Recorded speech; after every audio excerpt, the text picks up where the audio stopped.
Greetings, everyone. Um, Good morning, good afternoon, good evening. Thank you, thank you, thank you for joining from wherever you are around the world.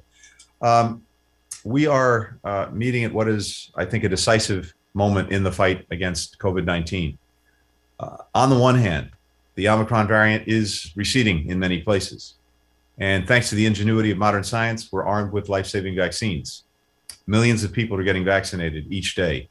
And that's in no small part due to the measures and efforts that many of you have undertaken, stretching back to the beginning of this pandemic.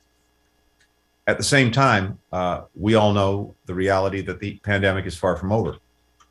As you know, the World Health Organization set the goal of vaccinating 70% of people in every country across every income level by this September. At the rate we're going, we are well below our target. One recent analysis found that while nearly 80% of people are vaccinated in upper, middle, and high income countries, the number falls to less than 11% in low income countries. And last month, the World Health Organization warned that nearly 90 countries from around the world are not on track to reach the 70% goal. That means billions of people remain vulnerable to COVID, and the world remains vulnerable to new variants, which may be even more lethal and transmissible than the ones we've experienced so far. So we need to take all efforts and contributions that our countries are already making and intensify them and better coordinate them so that we can achieve our targets and end the acute phase of COVID-19 this year. That's why we're getting together today. The Global Action Plan that we're launching today takes on what the international community has identified as the biggest barriers left in the fight to end this pandemic. It's our clearest roadmap yet, laying out 6 key lines of effort that, when pursued together, will help us achieve the goals laid out by President Biden at the Global COVID-19 Summit last year: vaccinate the world, save lives now, prepare the world against future pandemics. It's designed explicitly to match a country's unique strengths with pressing areas of need. Maybe that's logistics and operations. Maybe it's a strong pharmaceutical industry. Our challenge now is to connect these capacities with where they can do the most good for the most people. We're identifying gaps and we're closing gaps. That's what the Global Action Plan plans to do. Let me briefly lay out each line of effort. First and most important, we've got to continue to get more shots into more arms more quickly. That means addressing equity gaps by increasing access to effective vaccines around the world.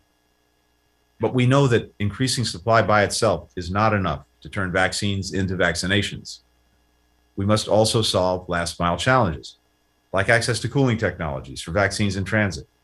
Japan has shown leadership in this area with its last 1 mile support program to about 60 countries. We've got to keep building on that progress. Second, we must strengthen the supply chains for vaccines and other critical supplies like syringes, test kits, treatments. The pandemic has highlighted just how vulnerable they are.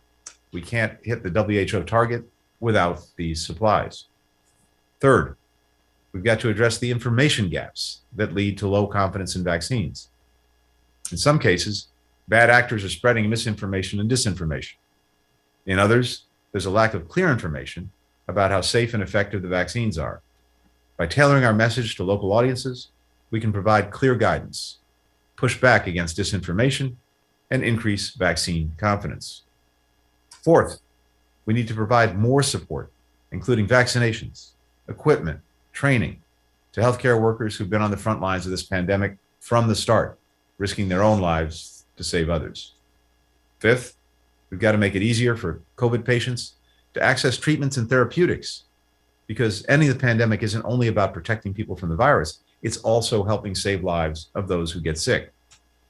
And sixth and finally, we have to look to the future and strengthen global health security for the next emergency.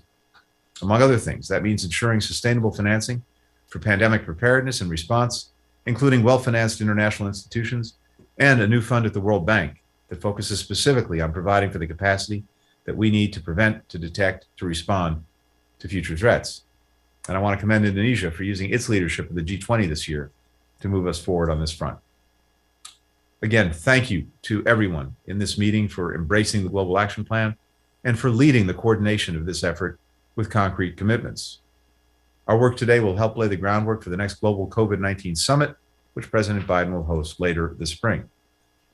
For our part, the United States will continue to provide vaccine doses around the world through COVAX. To date, we've delivered over 435 million safe, effective vaccines, free of charge, with no political strings attached, as part of our overall commitment to donate 1.2 billion doses by the end of the year. This includes our latest donation of 5 million Johnson & Johnson doses to the African Vaccine Acquisition Trust, the innovative effort by the African Union to help smaller countries negotiate as a group for vaccine purchases. Beyond our vaccine donations, the United States is committed to staying involved in all 6 lines of effort and playing a lead coordinating role on bolstering supply chain resilience and strengthening global health security. In everything we do, we'll seek to work closely with our partners because this pandemic is the definition of a crisis that no country can solve alone. We know what's possible when we work together. Just look at what Uganda recently accomplished. In early November, only 14% of all Ugandan adults had received their first dose of the vaccine. Then, a major team effort commenced. The Ugandan government led a mass vaccination campaign carried out by hundreds of healthcare workers.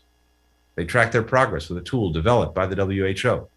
Influential community leaders batted down misinformation. Donors from around the world contributed doses. And by late December, almost half of all adults in Uganda had received their first shot, from 14 to 47% in just 6 weeks. That's what's possible when all of us, governments, international organizations, civil society, healthcare workers, individual citizens, work in unison. With that level of coordination, partnership, and commitment, we can and we will end this pandemic. So thanks again to everyone for joining today and for the days ahead as we work together, as we move together, as we coordinate together. I'm looking forward to the conversation and even more to this work and to finally getting ahead of COVID-19 this year. Thanks very much.